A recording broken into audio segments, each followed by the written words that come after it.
We know the history. We know because we're in patriarchy, there are a lot of things that happen to women.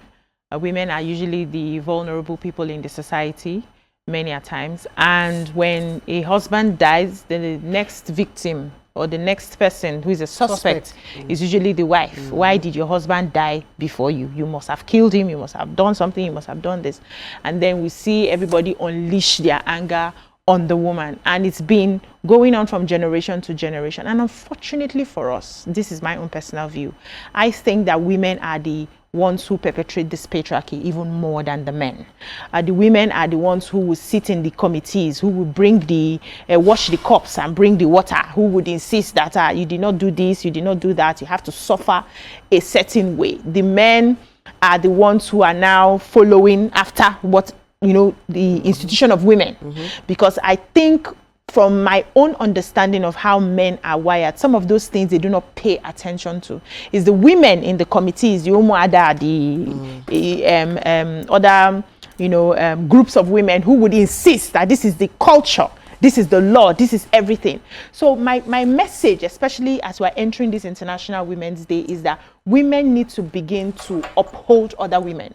Women need to begin to support. And I know there's always lip service of women supporting women. Yeah. But when we look deep into the situation, you go see a woman and they do woman. A woman who, for instance, is a queen. Wait now, let's call it what it is. I grew up in the village, let's remember? Continue that narrative. No, it's not about continuing the narrative. It happened, we're trying to change it. It's about facing the reality of what is happening in my own view and my own perspective, right? A woman is a queen, for instance, in, let's say, a village, right? And she has some things that are assigned to her as a woman to oversee. If you stand your ground and you tell your king that this treatment has to stop, they shouldn't be treated this way, whether they are women or not, the king will listen.